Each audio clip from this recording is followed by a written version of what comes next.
Donnie and Dolly. The team is supported by ableauctions.ca. Closing your business? We can help. It is Monday, and all of our guests today are sponsored by Passant Motors, BC's most trusted car dealership, located in the heart of Surrey, with great financing rates, guaranteed approvals, and open 7 days a week. Learn more at Passant Motors, BASANTmotors.com. Back in 2010, remember Empire Field? Oh, okay. So good. A great short era in Vancouver sports. But Empire Field, temporary home of the BC Lions. Yeah. I go to a game with my kids and my boy Quinn, who was like 6 years old at the time. If that, I think he was like 4 or 5. Who's 56 out there? He's all over the place. Who's this guy? What a great player. Who is he? Solomon Elimimian. We found out on Thursday that Solomon is going into the Canadian Football Hall of Fame, class of 2023, his first year of eligibility. I haven't got time to list off all his accomplishments, but he's the Lions' all-time leader in tackles, and let's focus on 2014 CFL Most Outstanding Player and Most Outstanding Defensive Player. He won that defensive award twice. Again, I haven't got time to list off all the accomplishments. What a tremendous athlete. Retired in 2021, of course, finished his career with Saskatchewan, current president of the CFLPA out of the University of Hawaii. It's Solomon Elimimian. Solomon, thanks so much for doing this, sir. How are you? I'm doing great. Not a problem. Thanks for having me. No problem. How did you find out about the Hall of Fame honor, and what was your reaction, Solomon? Yeah, I got a call from my old coach, Mr. Wally Bono. He called me in the morning and just said, hey, congratulations. We just finished you up. You're going to be inducted to the Canadian Football League Hall of Fame. And, Wally called me and told me, and obviously I was excited about it.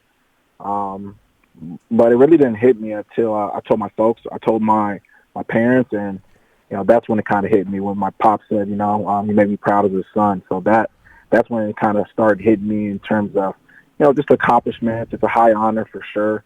And, I'm definitely fortunate. What kind of a football parent was your dad? Excuse me? What kind of a football parent was your dad? What influence did he have on you as an athlete? Big time. My dad has a PhD in English, retired English professor. So just set high expectations for for me and the rest of the household, just what it was to be a man, responsibilities, hard work, immigrants, from Nigeria, and just nobody's ever going to give you anything, but you have to work hard. And, my dad's went through a lot in his life and, always shared me those stories. So it was just normal to be able to face adversity, meet adversity, and overcome, really. So my dad was a great role model, as was my older brother, and just my family, tight family. And I'm fortunate to have them in my corner because I faced a lot of adversity in football. And every award that you listed off, I could tell you a story behind that award of the adversity that I faced trying to accomplish it. What was the biggest hurdle you had to overcome, Solomon, speaking of adversity? Definitely getting into the CFL. Getting into the CFL was a tough one. Didn't really know much about Canadian Football League. I got cut in 2009 from Buffalo Bills and sat out the whole year. My older brother, Abe, he said, hey, there's a Canadian Football League. There's a workout in L.A. Why don't you go and, attend, see what's what? And didn't really know much about it. But, once I set in my mind that I was going to do something, I put my best foot forward. Wally Bono worked me out personally. And he said, well, you know what, not as fast as I would like. And but you know what, just come back to another workout. So 6 weeks later, I did another workout for the BC Lions in Vegas. And I just kept bugging them. Just kept bugging Wally, Neil, send me a contract. And I remember telling Wally, I told him this because he reminds me all the time. I said, listen, if you sign me, you'll never forget it. You'll never regret it. That's what I told him. I said, if you sign me, you will never regret it. And he reminds me that to this day. So it was tough. And then obviously when I come up to training camp in Kamloops, I was fourth on the depth chart, last on the depth chart, and I'm just shaking my head like, oh, man, here we go again. And, just have to, persevere. And, I had a really good training camp. I made one big hit against Jerome Messam. And obviously Jerome's no scrub, big guy. And Wally puts that film, the highlight film in the room. And he says, listen, I don't know who this guy is, but this kind of physicality that we need as a team. And that, at that point, that kind of, I guess, solidified my standing for at least another week for sure. So, yeah. Yeah. Wally told you that you weren't fast enough because he was trying to save money, Solomon. So keep that in mind. You talked about your father earlier. I would imagine Wally was somewhat of a father figure. I think I heard a clip of you talking about Wally on the weekend. What was your relationship like with Wally? He was your boss for a long time. Favorite head coach I've ever had. Outstanding guy, outstanding man.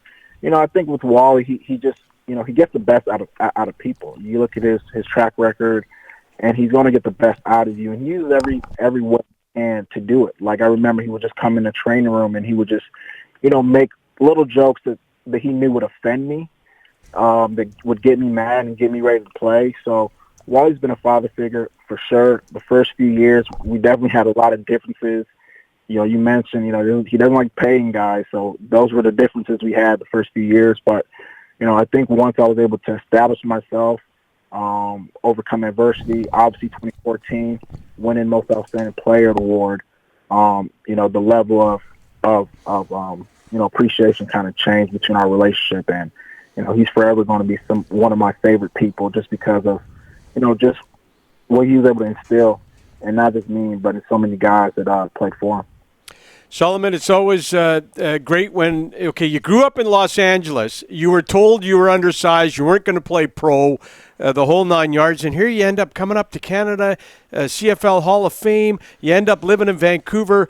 When did you first hear about the CFL and you were like, okay, there's a league up north? Did you know anything about it at the time? Didn't know anything about it at the time. Like I said, I was with the Buffalo Bills. I got released, I want to say, in August, and I sat out the whole year. And I was just training. I was working out, thinking I was going to get another NFL shot, but my phone wasn't ringing. And then my older brother said, hey, there is a CFL league. Why don't you go and, work out?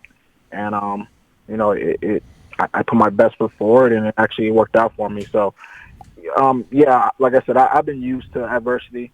I say to myself, as long as I get one opportunity, I'm going to make the best of it. Going from Crenshaw High School to University of Hawaii, I only had one scholarship come out of high school.